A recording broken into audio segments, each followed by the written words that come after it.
شہزادہ اعلیٰ حضرت مفتی اعظم ہند رضی اللہ تعالیٰ عنہ ان کا اپنے بریلی شریف میں بیٹھ کر کے حکومت وقت سے فیصلے کے طور پر فتویٰ یوں جاری کرنا، پوری حکومت ایک طرف نسب بندی کا معاملہ آیا ہے، لیکن اعلیٰ حضرت کا شہزادہ ایک طرف، اور فتویٰ نہ بدلا تھا نہ بدلے گا، آج تک اسی فتوے پر قائم بھی ہے۔ اہل حق کبھی کسی سے خوف نہیں کھاتے، آپ سب کے دلوں کے اندر بھی خوف نہیں ہونی چاہیے۔ اگر آپ اہل حق ہیں اور باطل سے کبھی نہ گھبراؤ نہ ڈرو۔ ایک بات یاد رکھنا، طاقت اور قوت کو دیکھ کر کبھی تمہاری آنکھیں نہ چندیا جائیں، پریشان نہ ہو جائیں۔ بعض لوگ محفلوں میں بیٹھ کر کے کہتے ہیں ارے نہیں میاں، ان کے پاس بہت بڑی طاقتیں ہیں، بہت بڑی قوتیں ہیں، ان کے پاس سارا ڈپارٹمنٹ ہے، ان کے پاس سارے ساز و سامان ہے، سب ہونے دو، سب ہونے دو۔ میرے عزیزو، ایمان والے کا توکل یہ ہے اللہ ہمارے ساتھ ہے۔ جانتے ہیں چنگیز خان کا نام سنا ہوگا، اتنا ظالم تھا، اتنا ظالم کی کھوپڑیوں سے مینار بنا دیا،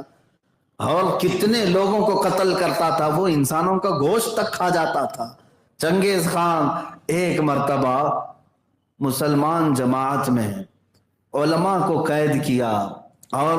آخری بات ہے یہ اس کی زندگی کا یہ آخری ہے، اور اس نے تقریباً 300 لوگوں کو صف میں کھڑا کیا، اور اس کے بعد جلاد کو حکم دیا کہ ایک ساتھ سب کا قتل کرتے جاؤ، سب کے ہاتھ پیچھے باندھو۔ 3 صفیں لگی تھی، پہلی صف میں جب قتل شروع کیا جلاد نے،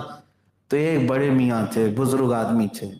عمر دراز تھے، تو پہلی صف سے ہٹ کر کے دوسری صف میں چلے گئے، پیچھے والی، کہ پہلی صف کاٹی جا رہی ہے، دوسری صف میں آ جاتا ہوں۔ پہلی صف پوری قتل ہو گئی، چنگیز خان اپنے گھوڑے پر بیٹھ کر یہ تماشا دیکھ رہا تھا۔ دوسری صف کو جب قتل کرنے لگا جلاد، تو وہ بزرگ جو بوڑھے تھے وہ تیسری صف میں چلے گئے۔ 3 ہی تو صفیں تھیں، دوسری بھی جب قتل ہو کر ختم ہو گئی، چنگیز کہا مار کے ہنسنے لگا۔ وہ دیکھ رہا تھا کہ یہ بوڑھا جگہ بدلتا جا رہا ہے، آگے سے پیچھے آیا، پیچھے سے یہاں آیا،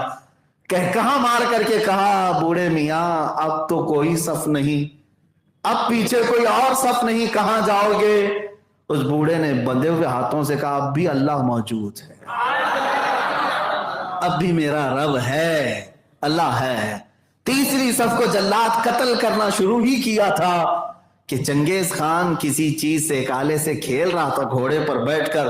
وہ اس کے ہاتھ سے جیسے نیچے گرا، وہ اٹھانے کو گیا، گھوڑا بدک گیا، اور اس کا پیر گھوڑے کی پیٹھ پر پھنس گیا، اور سر نیچے، اور گھوڑا بھاگتا شروع کیا۔ اتنا بھاگا گھوڑا، سرکش ہو گیا، کسی کے قابو میں نہیں آتا، ہر پتھر سے چنگیز خان کا سر ٹکراتا رہا، یہاں تک کہ سر پھٹ گیا، کھوپڑی باہر آ گئی، اور گھوڑا ہے کہ رکنے کا نام نہیں لیتا، ساری فوج پیچھے پڑ گئی، گھوڑے کو قابو میں لایا جائے۔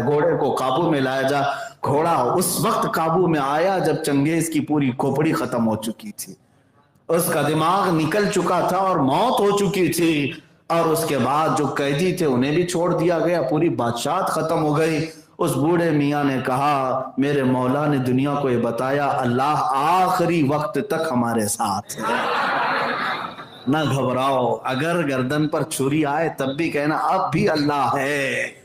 پھانسی کا پھندا لگے اس وقت بھی کہنا اب بھی اللہ ہے، ابھی تمہارے ساتھ کچھ ہوا تھوڑی نہ ہے، کچھ نہیں ہوا، تو اتنا گھبرانا اور خوف کیوں کرنا؟ بس یہ بات، لا تحزن ان اللہ معنا، گھبراؤ مت، بے شک اللہ ہمارے ساتھ ہے۔